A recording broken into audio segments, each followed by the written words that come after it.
집사람 인사하겠습니다. 복 있는 사람이 됩시다. 은혜 받읍시다. 다 잘 될 것입니다. 아멘. 오늘은 이사야 43장 말씀을 읽었습니다. 선지자 이사야는 우시야 왕이 죽던 해에 소명을 받았고, 우시야와 요담과 아하스와 히스기야 왕 당시까지 장기적으로 60년이 넘는 긴 세월을 사역을 했습니다. 특별히 이사야는 66장으로 되어 있는 방대한 이 예언의 말씀을 선포했는데, 그가 선포한 첫 말씀은 이렇게 되어 있습니다. 하늘이여 들으라, 땅이여 귀를 기울이라. 그래서 이사야 65장에 가면 새하늘과 새 땅이 등장합니다. 또 이사야 7장 14절에 보라, 처녀가 잉태하여 아들을 낳을 것이요 그 이름을 임마누엘이라 하리라. 그리고 이사야 9장에 이제 한 아기가 우리가 태어날 것을 말씀했고, 그가 바로 우리를 구원할 구주 예수 그리스도인 것을 강조합니다. 그래서 그의 이름은 기묘자라, 모사라, 전능하신 하나님이라, 영존하신 아버지라, 평강의 왕이라.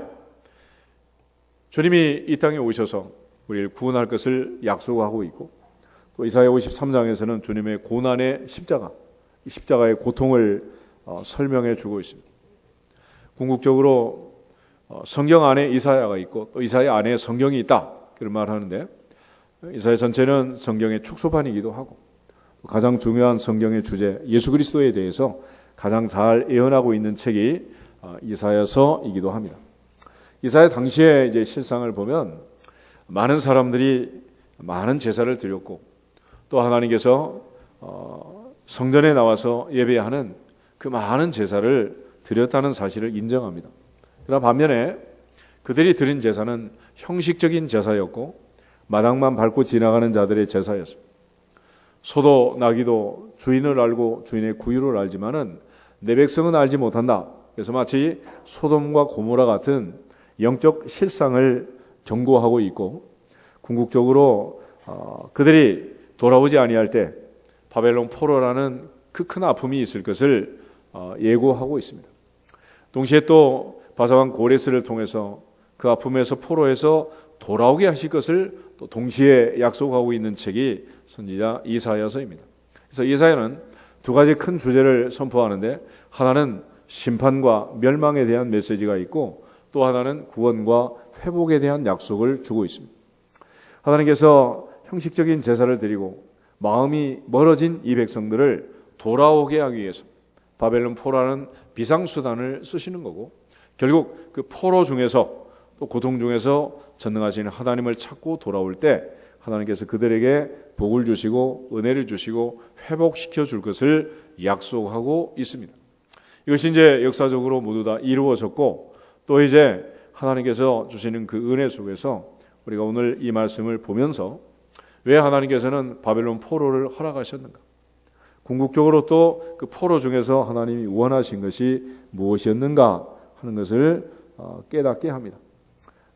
하나님 앞에서 다시 한번 우리 인생에 어려움이 있고 고난이 있고 힘든 일이 있을 때 그 뜻이 무엇인지 하나님 앞에서 다시 한번 생각하고 깨달아지는 복이 있기를 주님의 이름으로 축복합니다. 하나님께서 이스라엘 백성들을 바벨론 포로로 보내서 그 아픔 속에, 압제 속에 살게 하시는 것은 여러 가지 의미가 있겠지만 가장 중요한 것은 하나님을 찾으라는 사인인 것입니다. 하나님이 사람들을 훈련시킬 때 하는 가장 첫 번째 중요한 훈련의 방법은 단절의 훈련을 시키는 거예요. 아브라함을 부를 때 너는 너의 본토와 친척과 아버지의 집을 떠나 내가 내게 지시할 땅으로 가라 그러십니다. 모세를 나이 40에 미디안 광야로 보내서 80이 될 때까지 자그마치 40년 동안 단절의 훈련을 시킵니다. 엘리야는 그릿 시냇가에서 아침 저녁 까마귀가 가져다 준 떡과 고기를 먹고 시냇물이 마를 때까지 거기서 지내게 됩니다. 이 그릿이라는 뜻이 단절이라는 뜻인데, 더 이상 사람을 만날 수 없고 사람을 의지할 수 없는 그런 상황. 그래서 하나님께서 이 아픔과 고통을 우리에게 주고 동시에 거기에서 하나님을 찾도록 하는, 430년 애굽의 종살이에서 그들이 마침내 구원받게 된 것은 그 끝자락에 전능하신 하나님을 찾고 그 고통 속에 하나님께 부르짖었기 때문에 하나님께서 그들을 모세를 통해서 출애굽을 시켜준 줄로 믿습니다. 요나는 물고기 뱃속에 들어가서야 기도를 합니다. 다니엘은 사자구리 앞에 였을 때 그는 하루 3번씩 목숨을 내놓고 하나님께 기도를 드렸습니다. 오늘 내 인생에 고난이 있고 어려움이 있다는 것은 무슨 뜻인가? 야고보가 말한 것처럼 너희 중에 고난 당하는 자가 있느냐? 저는 기도할 것이요. 너희 중에 즐거워하는 자가 있느냐? 저는 찬송할지니라. 고난 중에도 즐거움 중에도 전능하신 하나님을 찾는 믿음의 줄을 놓지 않기를 주님의 이름으로 축복합니다. 결국 하나님께서 이사야를 통해서 약속하시는 이 말씀들을 보면 전반부에는 이제 심판의 메시지, 멸망의 메시지, 회개치 않고 돌아오지 않으면 망한다는 분명한 선포가 있고 40장부터 시작해서는 이스라엘 백성들을 위로하시는 포로 중에 있는 백성들이 낙심하지 않고 낭망하지 않고 하나님을 찾고 돌아올 수 있도록 그런 약속의 말씀을 줍니다. 그런데 이제 이사야 중간에 보면은 거기 참 하나님의 그 섭리가 놀랍다고 생각할 수 있는데 36장부터 시작해서 39장에 있는 말씀을 보면 히스기야 왕의 이야기가 나옵니다. 히스기야. 그런데 히스기야 왕의 이야기는 1부와 2부로 나누어집니다. 히스기야의 첫 번째 이야기는 뭐냐면 그가 병들어 죽게 됐을 때 하나님 앞에 벽을 향해 기도하고 생명을 15년 연장받은 사건입니다. 그러나 바벨론의 사신들이 와서 어떻게 해서 병이 나았는지를 물을 때 그는 하늘의 하나님, 전능하신 하나님이 내 병을 고쳐줬다 이렇게 간증을 했으면 좋았을 텐데 그걸 하지 않고 왕궁에 있는 금은보화, 성전에 있는 금은보화 이것들만 자랑을 한 거예요. 요즘 애들 말로 하면 자랑질을 한 거예요. 그 결과 하나님께서 이사야를 통해서 내가 보여준 그 모든 금은보화 장차 바벨론이 다 가져갈 것이다 라고 선포하고 히스기야는 바벨론 포로로 잡혀가는 데 있어서 또 하나의 공헌을 하는 그런 히스기야의 2부가 이사야서에 기록이 되어 있어요. 히스기야는 15년 더 살면서 무슨 일이 있었느냐? 히스기야가 죽고 그 아들 므낫세가 왕위에 올랐는데 그때 므낫세의 나이가 13세였다고 합니다. 그러니까 15년 더 살면서 이제 이 아이를 낳은 거죠. 근데 이 므낫세라는 왕은 50년 넘는 긴 장기 통치를 했는데 그 아버지가 세운 그 모든 나라를 완전히 우상 숭배의 나라로 만들었고 히스기야 손자 므낫세는 2년을 통치하다가 살해당하 죽고 말았습니다. 결국 히스기야는 병들어 죽게 됐을 때 그가 그냥 하나님 감사합니다. 주님 뜻대로 하시옵소서. 그리고 죽었으면 아마 전무후무한 왕이 됐을 거예요. 그런데 15년 더 살면서 생명은 연장했지만 하나님께 영광을 돌리지 않고 금은보화를 자랑하고 또 므낫세라는 이런 악한 아들을 낳고 그 결과 남쪽 유다가 이제 바벨론 포로로 잡혀가는 이 끔찍한 상황을 만드는 주인공이 돼요. 그래서 예사야 전편을 보면 우리에게 주신 말씀은 이 멸망에서 고통에서 심판에서 벗어나는 방법은 여호와를 찾는 것이다. 그리고 하나님이 회복시켜 주시고 은혜를 주시면 반드시 하나님께 영광을 돌려야 하느니라. 이걸 깨닫기 위해서 바벨론 포로 70년의 그 고통 속에 집어넣는 거예요. 하나님께서 광야에서 40년 이스라엘을 살게 했던 것은 한 해도 아니고 두 해도 아니고 40년이나 살게 하는 것은 사람이 떡으로 사는 것이 아니라 여호와 입에서 나오는 말씀으로 사는 줄 깨닫게 한 것입니다. 오늘 이 마지막 때를 살면서 우리가 살아가는 이 모든 것이 하나님의 은혜임을 알고 자랑하는 자는 주 안에서 자랑할지니라. 주 안에서 자랑할지니라. 사도 바울은 그런 의미에서 나의 나 된 것은 하나님의 은혜로 된 것이다. 내가 모든 사도보다 더 많이 수고했지만 그것도 내가 아니고 나와 함께 하신 하나님의 은혜로다 라고 얘기했습니다. 그러므로 신앙생활에 있어서 가장 중요한 주의사항 중에 하나는 공로사상을 버리고 은혜사상으로 사는 것입니다. 바리새인들이 실패하고 예수님께 책망을 들었던 이유는 그들은 하루에 3번씩 기도했습니다.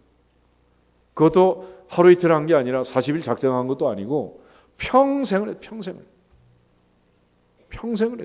그런데 예수님은 그들을 책망했어요.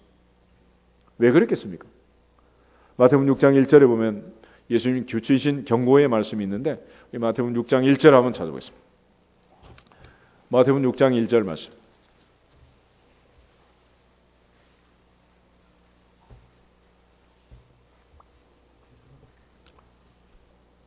한 절만 가지겠습니다.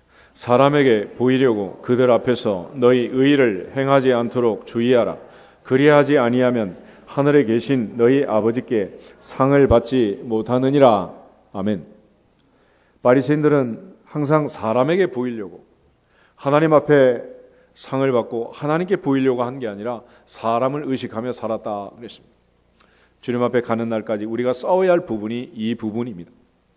찬송을 하든 기도를 하든 봉헌을 하든 말씀을 듣든 우리는 항상 하나님 앞에 있기를 주의 이름으로 축복합니다. 그래서 2절부터 4절 보면 구제할 때 오른손이 하는 걸 왼손이 모르게 해서 내 구제함이 은밀하게 하라. 은밀한 중에 보시는 너희 아버지께서 갚으시리라 그랬습니다. 5절부터 기도가 나옵니다. 이방인처럼 중언부언하지 말고 길게 기도한다고 되는 거 아니다. 차라리 골방에 들어가서 기도해라. 은밀한 중에 보시는 너희 아버지가 갚으실 거다 그랬습니다. 16절부터 금식할 때도 티내지 말고 자랑하지 말고 은밀한 중에 보시는 아버지 앞에 기도하고 하나님께서 갚으시는 은혜를 약속하고 있습니다.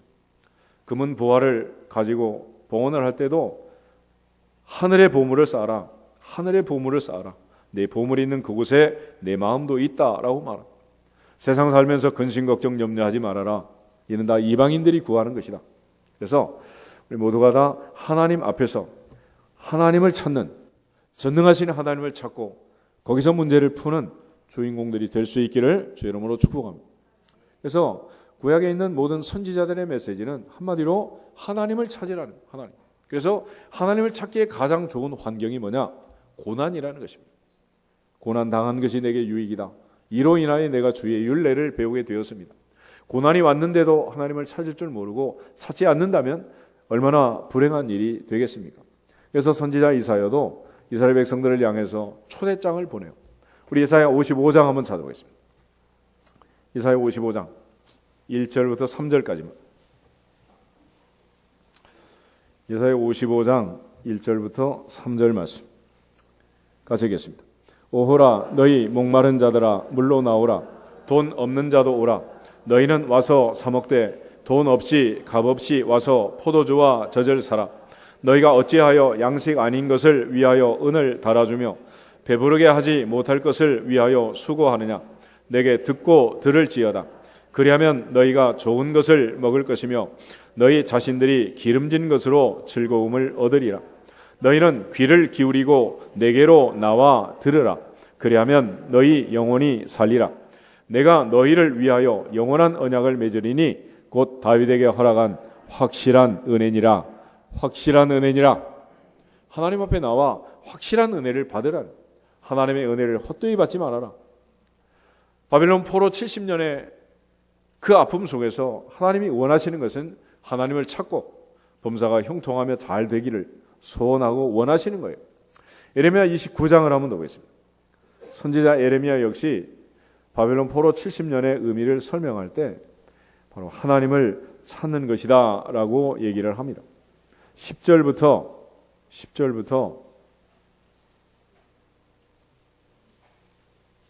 14절 말씀까지. 예레미야 29장 10절부터 14절. 이사야 다음에 예레미야가 있습니다. 같이 보겠습니다. 여호와께서 이와 같이 말씀하시니라. 바벨론에서 70년이 차면 내가 너희를 돌보고 나의 선한 말을 너희에게 성취하여 너희를 이곳으로 돌아오게 하리라. 여호와의 말씀이니라. 너희를 향한 나의 생각을 내가 아나니 평안이요 재앙이 아니니라. 너희에게 미래와 희망을 주는 것이니라. 너희가 내게 부르짖으며 내게 와서 기도하면 내가 너희들의 기도를 들을 것이요 너희가 온 마음으로 나를 구하면 나를 찾을 것이요 나를 만나리라. 이것은 여호와의 말씀이니라. 나는 너희들을 만날 것이며 너희를 포로된 중에서 다시 돌아오게 하되 내가 쫓아보내었던 나라들과 모든 곳에서 모아 사로잡혀 떠났던 그곳으로 돌아오게 하리라. 이것은 여호와의 말씀이니라. 아멘. 어차피 돌아오게 할 것 내버려 두면 안 돼요? 그런데 안 된다는 거예요. 왜냐하면 내버려 두면 형식적인 제사에 빠졌어. 하나님의 은혜를 모르고 망각하고 내 잘나서 내 힘과 내 능력으로 내가 이 재물을 얻었고 탁월한 건강으로 내가 건강한 줄 알고 하나님을 무시하고 하나님을 모른다 이런단 말이에요. 그래서 하나님께서 이 포로 중에 그들을 붙잡혀 가도록 느부갓네살을 사용하고 결국 그곳에서 전능자를 찾고 부르짖고 돌아오도록 하는 거예요. 그래서 우리가 이 부르짖는 기도라는 것은 그냥 되지가 않습니다.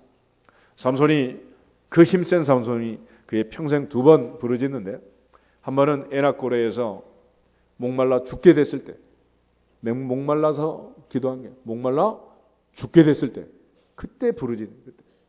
마지막은 블레셋 원형 경기장에서 눈이 뽑히고 소경이 돼가지고 맷돌을 돌리다가 쉬는 시간에 기둥 붙들고 마지막에 그 참담한 상황 속에서 하나님께 부르짖습니다. 2눈이 멀쩡할 때 절대 기도하지 않아요. 요나는 물고기 뱃속에 들어가서야 부르짖잖아요. 오늘 하나님께서 우리에게 주시는 것은 전능자를 찾으라 그리하면 산다. 할렐루야. 그걸 알려주기 위해서 우리에게 돌아오라는 거예요. 호세아 6장을 한번 찾아보실까요? 호세아 6장 1절부터 3절을 보겠습니다. 1261페이지 호세아 6장 1절부터 3절을 보면 당시 북쪽 이스라엘 백성들을 향해서 바알을 섬기고 아세라를 섬기고 우상을 섬기던 그 백성에게 사는 법을 알려줍니다. 같이 한번 읽겠습니다. 오라 우리가 여호와께로 돌아가자. 여호와께서 우리를 찢으셨으나 도로 낫게 하실 것이요 우리를 치셨으나 싸매어 주실 것임이라. 여호와께서 이틀 후에 우리를 살리시며 셋째 날에 우리를 일으키시리니 우리가 그의 앞에서 살리라. 그러므로 우리가 여호와를 알자. 힘써 여호와를 알자. 그의 나타나심은 새벽빛같이 어김없나니 비와 같이 땅을 적시는 늦은 비와 같이 우리에게 임하시리라 하니라. 아멘. 하나님은 돌아오기만 하면 찾기만 하면 부르짖기만 하면 어김없이 반드시 오늘부터 복을 줄 줄로 믿습니다. 호세아 다음에 요엘이 있는데 요엘서 2장 12절부터 14절 다시 한번 보겠습니다. 요엘 당시에는 메뚜기 재앙이 4번이나 지령합니다. 먹을 것이 없는 하나님께 제사 드릴 전제를 드릴 수도 없는 그런 상황 속에서 사는 법을 알려주는 거예요. 같이 한번 읽겠습니다. 12절 2장 12절 여호와의 말씀에 너희는 이제라도 금식하고 울며 애통하고 마음을 다하여 내게로 돌아오라 하셨나니 너희는 옷을 찢지 말고 마음을 찢고 너희 하나님 여호와께로 돌아올지어다. 그는 은혜로우시며 자비로우시며 노하기를 더디하시며 인애가 크시사 뜻을 돌이켜 재앙을 내리지 아니하시나니 주께서 혹시 마음과 뜻을 돌이키시고 그 뒤에 복을 내리사 너희 하나님 여호와께 소제와 전제를 드리게 하지 아니하실는지 누가 알겠느냐. 아멘. 형식적인 제사 하지 말고 옷을 찢지 말고 뭘 찢어라? 마음을 찢으라. 이스라엘 백성들이 출애굽할 때 메뚜기 재앙 바로 앞에 우박 재앙이 있었습니다. 우박이 내려서 농사물이 망쳤는데 메뚜기가 지나고 나니까 그린 칼라가 다 없어지고 아무것도 남지 않았습니다. 그런데 요엘 당시는 상황이 어떤가? 요엘서 1장 4절 한번 보시죠. 요엘서 1장 4절을 보면 팥중이가 남긴 것을 메뚜기가 먹고 메뚜기가 남긴 것을 너치가 먹고 너치가 남긴 것을 황충이 먹었다. 그래서 거기 팥중이, 메뚜기, 너치, 황충 곤충이 4개나 나오는데 이것들은 전부 메뚜기의 다른 이름들이에요. 메뚜기과 곤충이라. 메뚜기 재앙이 몇 번? 4번 지나간 4번. 그러니 이제는 뿌리까지 남은 게 없다는 거예요. 뿌리까지. 옛날에 시골에 계신 분들은 불장난 많이 하잖아. 그럼 할머니가 뭐라 그래? 야, 이 녀석아. 도둑 맞은 집은 집이나 있지. 불난 집은 집도 없다. 그래. 우박 재앙이 좋아요? 메뚜기 재앙이 좋아요? 그나마 우박이 나은 거예요. 그나마. 이런 상황이 됐는데도 하나님을 찾지 않는다면 희망이 없는 거예요. 그래서 그 기가 막힌 상황에서 여호와께서 말씀하시는 겁니다. 너희는 이제라도 금식하고 울며 애통하고 마음을 다하여 내게로 돌아오라. 할렐루야. 아모스 5장을 한번 더 보겠습니다. 아모스 5장 4절부터 6절을 보면 아모스는 우시야 왕의 시대에 활동했던 선지자인데 그런 북쪽 이스라엘을 향해서 이 말씀을 전합니다. 특별히 느밧의 아들 여로보암이 베델과 단에 금송아지를 만들었던 그 금송아지 찾지 말고 하나님 찾아라, 그래야 산다라는 걸 강조하는 내용입니다. 4절에서 6절 보겠습니다. 여호와께서 이스라엘 족속에게 이와 같이 말씀하시기를 너희는 나를 찾으라, 그리하면 살리라. 베델을 찾지 말며 길갈로 들어가지 말며 브엘세바로도 나가지 말라. 길갈은 반드시 사로잡히겠고 베델은 비참하게 될 것임이라 하셨나니 너희는 여호와를 찾으라, 그리하면 살리라. 그렇지 않으면 그가 불같이 요셉의 집에 임하여 멸하시리니 베델에서 그불들을 끌 자가 없으리라. 아멘. 선지자들 메시지는 하나같이 이렇습니다. 평소에 하나님을 잘 섬기면 이런 고난이 없겠지만 형식적으로 마당만 밟고 지나가게 되면 나중에는 하나님께서 문을 닫아서 더 이상 제사 드릴 수 없는 그런 상황을 만들 거다라는 경고의 말씀을 주시는 거예요. 아모스 8장 한번 더 보겠습니다. 아모스 8장에 보면 도대체 상황이 어떻길래 이렇게 말씀하시는가? 11절. 아모스 8장 11절 말씀. 주 여호와의 말씀이니라. 보라, 날이 이를지라 내가 기근을 땅에 보내리니 양식이 없어 주림이 아니며 물이 없어 가람이 아니요 여호와의 말씀을 듣지 못한 기갈이라. 아멘. 아모스 당시 북쪽 이스라엘은 GNP로 따지면 제일 높은 풍성한 그런 시대를 살았습니다. 그러나 영적으로는 가장 피폐한 그런 시대를 산 거예요. 양식이 없고 물이 없어서 주림이 아니고 가람이 아니다. 여호와의 말씀을 듣지 못한 기갈이다. 결국 하나님을 찾고 하나님을 믿고 의지하지 아니하면 망할 수밖에 없다라는 경고의 메시지를 주고 있는 것입니다. 선지자들이 외쳤던 이야기는 하나같이 동일한 얘기를 주고 있는 거예요. 우리 미가서 6장 6절부터 8절을 한번 더 보겠습니다. 1296페이지. 미가는 이사야와 동시대의 선지자인데 이사야는 왕족과 귀족들을 향해서 메시지를 선포했다면 미가는 평민들을 향해서 일반 백성들을 향해서 이 말씀을 선포했습니다.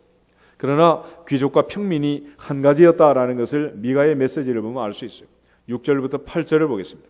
내가 무엇을 가지고 여호와 앞에 나가며 높으신 하나님께 경배할까? 내가 번제물로 1년 된 송아지를 가지고 그 앞에 나갈까? 여호와께서 천천의 순양이나 만만의 강물 같은 기름을 기뻐하실까? 내 허물을 위하여 내 맏아들을 내 영혼의 죄로 말미암아 내 몸에 열매를 드릴까? 사람아, 주께서 선한 것이 무엇임을 내게 보이셨나니 여호와께서 내게 구하시는 것은 오직 정의를 행하며 인자를 사랑하며 겸손하게 내 하나님과 함께 행하는 것이 아니냐. 아멘. 이사야의 시대, 미가의 시대, 그때는 많은 사람들이 수없이 많은 제물을 드렸습니다. 그러나 그들은 사람 앞에서 사람 보라고 했지 하나님 앞에 제사를 드리지 않았다는 것을 알 수 있어요. 결국 하나님께서는 이 백성들을 향해서 이 말씀을 선포하고 있어요. 그래서 오늘 이사야서 43장 다시 보시면은 이제 후반의 메시지는 이것입니다. 바벨론 포로로 이제 잡혀가서 그 고통 중에 있는 백성들이 하나님을 찾고 눈물로 부르짖을 때 부르짖고 있는 그 백성들을 향해서 하나님이 위로의 말씀을 주시는 거예요. 그러니까 지금 이사야 후반의 말씀을 듣는다는 것은 지금 편안한 상태에서 얘기가 아니라 바벨론 포로로 잡혀가가지고 이제 정말 앞발 뒷발 다듬고 천부여 의지 없어서 손들고 옵니다. 전능자를 찾고 찾을 때 너희가 나를 만나리라. 찾고 찾으면 나를 만나리라. 그렇게 찾아오는 백성들을 위로하는 거예요. 40장 1절을 한번 찾아보겠습니다. 그래서 이사야 40장 1절에 보면 하나님께서 이스라엘 백성들에게 그렇게 심판을 경고하고 멸망을 선포하던 이사야를 통해서 하나님께서 위로하라고 얘기합니다. 1절 한 절만 보겠습니다. 너희의 하나님이 이르시되 너희는 위로하라 내 백성을 위로하라. 아멘. 이제는 위로하라는 위로. 내버려 두다가는 이대로는 이제 큰일 나게 생겼다. 그래서 하나님께서 이제 그만 됐다. 이제 위로해라라고 말씀하시는. 41장 8절부터 10절 다시 한번 보겠습니다. 41장 8절에서 10절에 있는 말씀. 그러나 나의 종 너 이스라엘아 내가 택한 야곱아 나의 벗 아브라함의 자손아 내가 땅 끝에서부터 너를 붙들며 땅 모퉁이에서부터 너를 부르고 내게 이르기를 너는 나의 종이라 내가 너를 택하고 싫어하여 버리지 아니하였다 하였노라. 두려워하지 말라. 내가 너와 함께함이라. 놀라지 말라. 나는 내 하나님이 됨이라. 내가 너를 굳세게 하리라. 참으로 너를 도와주리라. 참으로 나의 의로운 오른손으로 너를 붙들리라. 할렐루야. 이제는 하나님을 찾고 찾는 자들에게, 사자굴에서 기도하든 물고기 뱃속에서 기도하든 풀무불 속에서 기도하든 삼손처럼 마지막 눈이 뽑혀 죽어가면서 기도하든 부르짖는 자들을 하나님께서 외면하지 않고 부르짖기만 하면 이처럼 위로하시고 찾아오시고 함께 하실 것을 약속하고 있습니다. 그래서 이 백성들에게 장차 이제 하나님께서 바벨론 포로에서 귀환하는데 바사왕 고레스를 통해서 그들을 살려줄 것을 약속을 해요. 이사야 45장을 한번 더 보겠습니다. 45장 1절 한 절만 같이 읽겠습니다. 여호와께서 그의 기름 부음을 받은 고레스에게 이같이 말씀하시되 내가 그의 오른손을 붙들고 그 앞에 열국을 항복하게 하며 내가 왕들의 허리를 풀어 그 앞에 문들을 열고 성문들이 닫히지 못하게 하리라. 아멘. 이 고레스라는 왕은 대제국 바벨론을 멸망시키고 새로운 제국 페르시아를 재건한 건국한 초대 왕이에요. 그러니까 성경은 바사라고 하는데 바벨론이 망하고 바사가 등장하면서 고레스가 칙령을 내려서 이스라엘 백성들을 귀환시킵니다. 이사야는 장차 고레스라는 왕이 등장할 것이고 그가 이스라엘을 살릴 것을 예언했어요. 하나님은 역사의 주인이어서 이방의 왕을 통해서도 자기 백성들을 이처럼 돌아오게 한 것입니다. 그래서 그의 기름 부음 받은 고레스라는 말을 쓰는데 기름 부음을 받은 자라는 것을 구약에서는 메시아, 신약에서는 크리스토스라고 합니다. 그런데 이방의 왕이라도 왕과 선지자와 제사장을 세울 때 하나님이 기름을 부어 세우잖아요. 그러니까 이 이방의 대왕, 페르시아의 대왕 고레스도 누가 세웠다? 하나님이 세웠다. 그래서 다니엘 4장에 가면 바벨론의 대왕 그 교만한 느부갓네살에게 하나님이 너를 세웠다라는 것을 깨닫게 하기 위해서 그가 짐승처럼 쫓겨나서 들풀을 먹고 소처럼 그렇게 비참한 인생을 살도록 하고 마침내 그로 하여금 다시 돌아와서 하늘의 하나님이 나를 세웠습니다 라는 것을 고백하도록 합니다. 고백하도록. 우리 다니엘 4장 잠깐 한번 보실까요? 다니엘 4장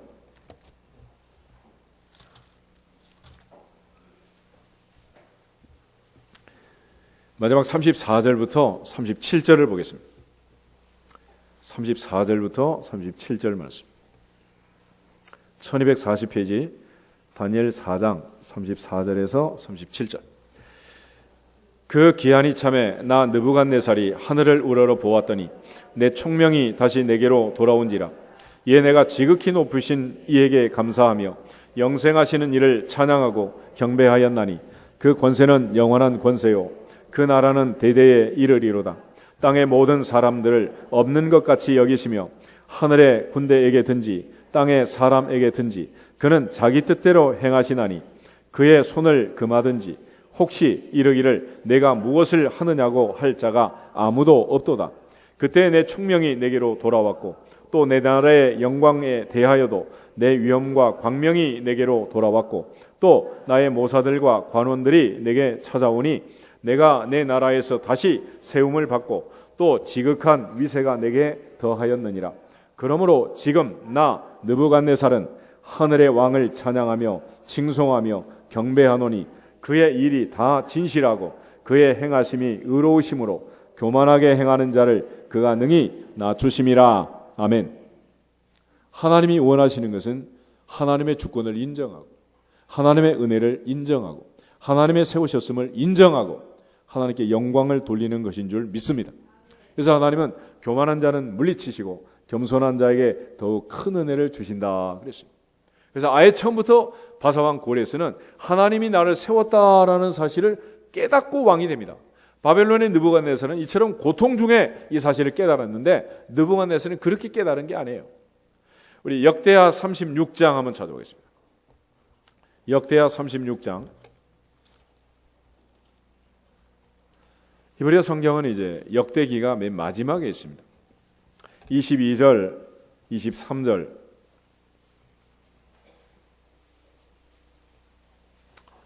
역대하 36장 마지막 22절, 23절 두 절을 보겠습니다.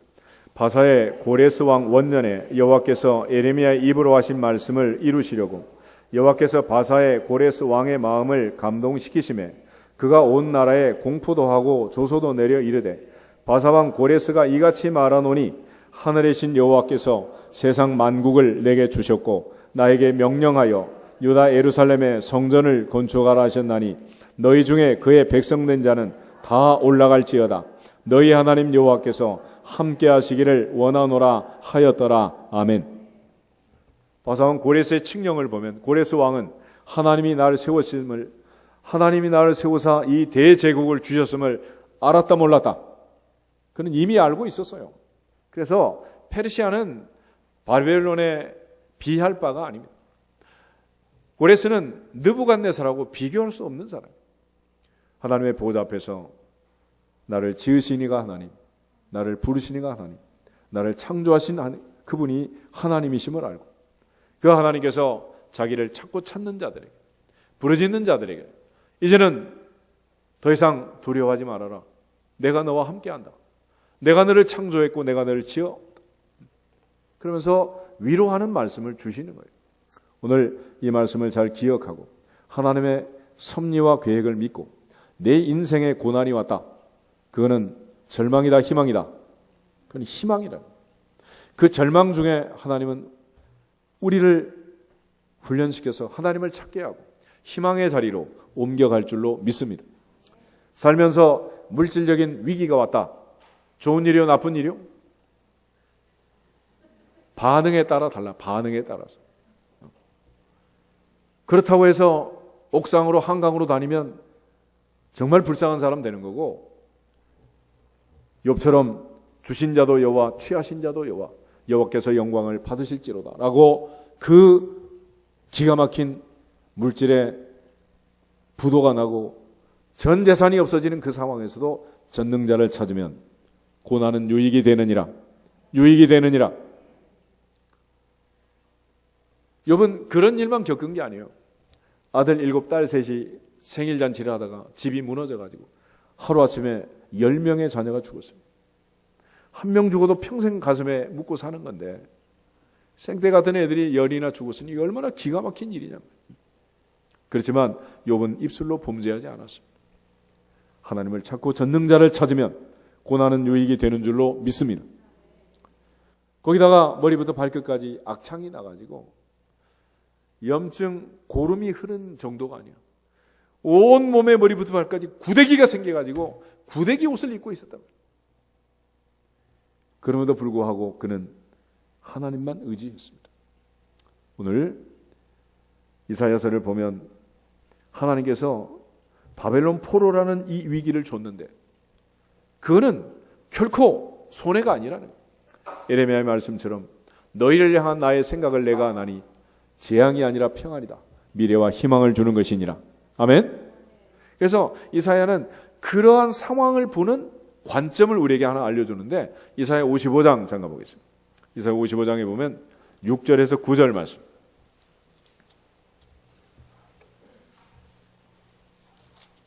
이사야 55장 6절에서 9절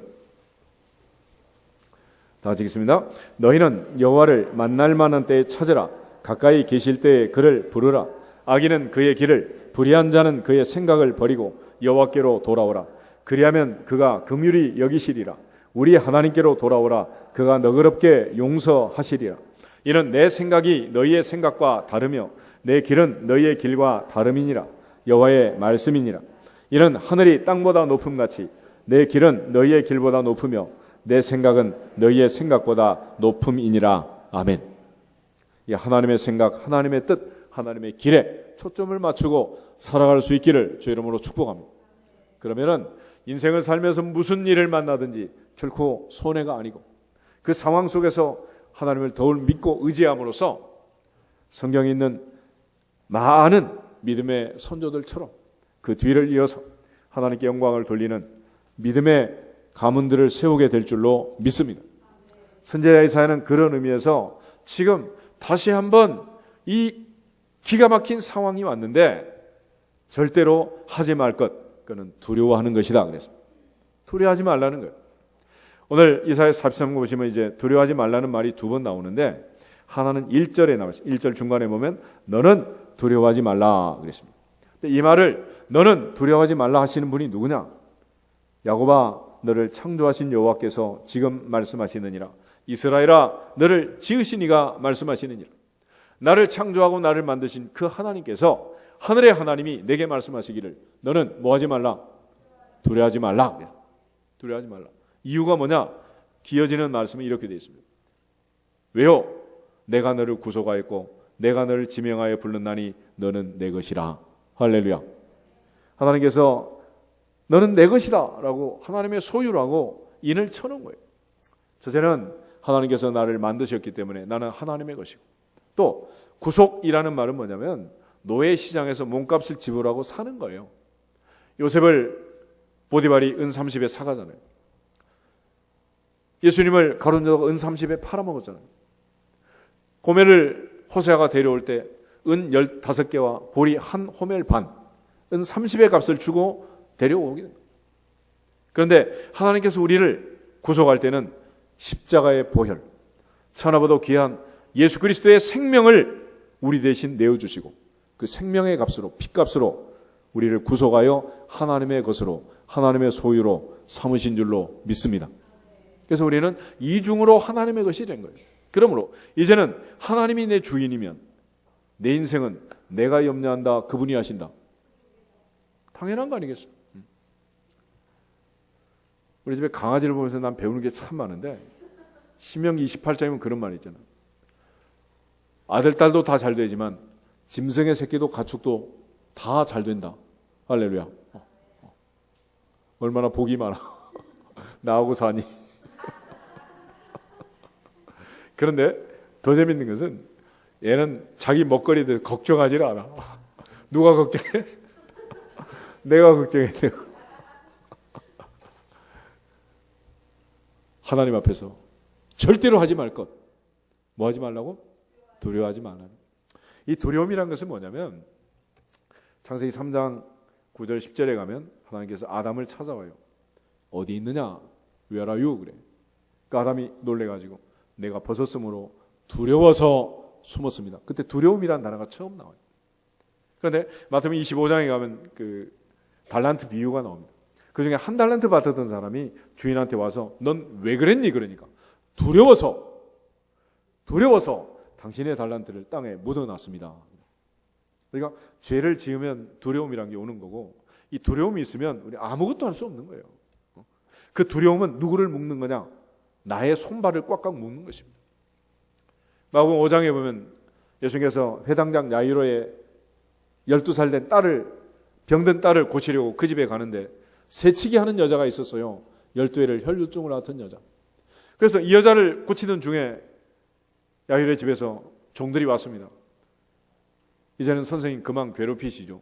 방금 당신 딸이 죽었습니다. 그랬어요. 그래서 예수님께서 야이로에게 하신 말씀, 걱정하지 마라. 죽은 것이 아니라 잔다. 두려워하지 말고 믿기만 하라. 두려워하지 말고 믿기만 하라. 할렐루야. 우리 한번 옆 사람을 인사하시죠. 두려워하지 말고 믿기만 합시다. 다시 말하면 두려움의 반대는 믿음이고 믿음의 반대는 두려움이에요. 그러니까 전능하신 하나님 창조주를 믿으면 두려움이 있어야 한다, 없어야 한다? 나는 전능하사 천지를 만드신 하나님 아버지를 믿습니다. 그러면 두려움이 없는 거야. 나는 전능하사 천지를 만드신 하나님 아버지를 암송합니다. 사도신경 100번을 외워도 두렵기는 마찬가지다. 마찬가지. 그래서 오늘 주님께서 약속하신 것은 내가 너를 구속했고 내가 너를 지명하여 불렀나니 너는 내 것이다 라는 말씀을 믿을지어다. 나의 소유권을 주님께 넘기는 거예요. 그래서 우리는 주인이 아니라 청지기라고 합니다. 청지기. 내 생명까지도 하나님이 주신 것이고 주님 부르시면 1초도 더 머물 수 없어. 가야 되는 거예요. 이것이 인간의 운명입니다. 그래서 성경은 두려워하지 말아라. 내가 너를 구속했고 내가 너를 지명하여 불렀나니 너는 내 것이다. 내가 너를 창조했고 내가 너를 지었느니라. 할렐루야. 그래서 창조와 구속, 창조의 하나님, 구속의 하나님, 이 하나님이 내게 말씀하시는 거예요. 너는 뭐 하지 말라? 두려워하지 말라. 할렐루야. 그리고 두 번째로 5절에 두려워하지 말라라는 말이 나와요. 왜 두려워하지 마느냐? 이유가 4절에 있는데 4절을 보면 내가 내 눈에 존귀하고 보배롭고 존귀하며 내가 너를 사랑하였은즉, 내가 내 눈에 보배롭고 존귀하며 내가 너를 사랑하였은즉 내가 내 대신 사람들을 내어주며 백성들이 내 생명을 대신하리니 두려워하지 말라 그랬습니다. 너는 내 보배다. 너는 내게 존귀한 자다. 나는 너를 사랑한다. 그러므로 뭐 하지 말라? 두려워하지 말라 그랬습니다. 이거는 또 하나의 자존감과 자신감을 주는 거예요. 하나님께서 나를 보배로 여기고 그분이 나를 존귀하게 여기고 사랑한다는 거예요. 이 사실을 믿고 믿어지기를 주의 이름으로 축복합니다. 신구약 성경에서 이 사실을 가장 잘 믿고 살았던 두 사람이 있는데, 한 사람은 다윗이고 한 사람은 사도 바울이야. 다윗은 나의 힘이 되신 여호와의 내가 주님을 사랑합니다. 여호와는 나의 목자시니 내게 부족함이 없으리라. 여호와를 항상 내 앞에 모시며 그가 오른쪽에서 나를 붙드시리라. 하나님께서는 다윗을 볼 때마다 내가 이 세 아들 다윗을 만나니 내 마음에 맞는 사람이라 내 뜻을 다 이루게 하리라. 하나님하고 다윗이 놀고 있는 모습을 보면 이 콩깍지야, 콩깍지. 그지? 하나님은 다윗을 사랑하고 다윗은 하나님을 사랑하고. 할렐루야. 사도 바울은 뭐라 그럽니까? 갈라디아서 2장 20절에 보면 내가 그리스도와 함께 십자가에 못 박혔나니 그런즉 이제는 내가 사는 것이 아니고 오직 내 안에 그리스도께서 사시는 것이라. 이제 내가 육체 가운데 사는 것은 나를 사랑하사 나를 위하여 자기 자신을 버리신 하나님의 아들을 믿는 믿음 안에서 산다. 주 예수께 받은 사명 곧 은혜의 복음을 증거하는 일을 마치려 하면 내 생명을 조금 더 귀한 것으로 여기지 않는다. 주 예수께 붙잡힌 바 된 그것을 잡으려고 나는 쫓아간다. 뒤에 있는 것은 잊어버리고 표대를 향해 달려간다 그랬어요. 주님은 바울 안에, 바울은 주님 안에 있었다. 예수께서 마지막 만찬석에서 하신 말씀이 있잖아요. 아버지가 내 안에, 내가 아버지 안에 있는 것 같이 나는 너희 안에 있고 너희는 내 안에 있느니라. 할렐루야. 2000년 동안 얘기를 해도 잘 몰라 이게 무슨 말인지. 그래서 한마디로 드라마 작가들이 얘기를 하잖아요. 내 안에 너 있다. 내 안에 너 있다. 그래도 심쿵하지 않으면 그냥 죽어. 이건 동물이지 사람이 아니잖아요. 예수님이 그렇게 사랑하신다는데 내가 너를 보배롭고 존귀하게 여기고 내가 너를 사랑한다. 너는 뭐 하지 말라? 두려워하지 말라. 그러니까 그 사랑이 안 믿어지니까 두려운 거지. 요한일서 4장 18절 한번 보실까요? 요한일서 4장 18절에 보면 사랑의 특징이 있어요.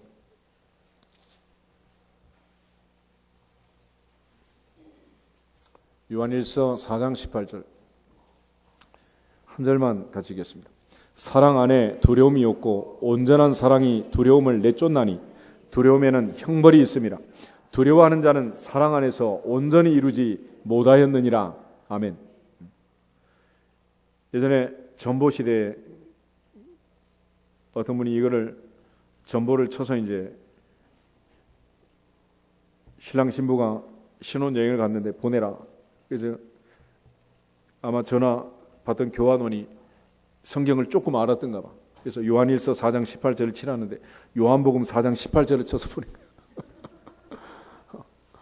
기가 막힌 얘기가 요한복음 4장 18절에 있는데 나중에 찾아보도록. 하나님 앞에서 사랑에는 뭐가 없다? 두려움이 없다는 두려움. 그러니까 갑돌이 갑선이 눈 맞으면 야밤도주 하는 거지 뭐. 눈에 뵈는 게 없으니까. 그렇잖아. 내가 너를 구속하였고 내가 너를 지명하여 불렀나니 너는 뭐 하지 말라? 두려워하지 말라. 내가 너를 보배롭고 존귀하게 여기고 너를 사랑한다. 너는 뭐 하지 말라? 두려워하지 말라. 인사하겠습니다. 두려워하지 맙시다. 두려워하지 맙시다. 다시 한번. 하지 말라면 하지 맙시다. 아멘.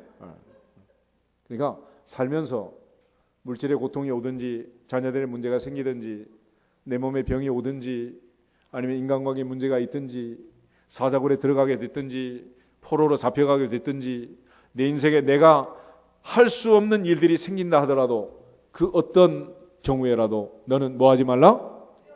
두려워하지 말라. 이것이 이사야를 통해서 우리에게 강조하는 마지막 포인트예요.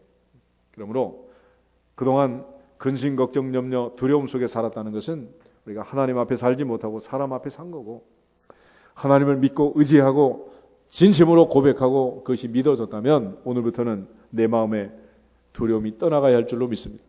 그래서 아무것도 염려하지 말고 다만 모든 일에 기도와 간구로 너희 구할 것을 감사함으로 하나님께 아뢰라.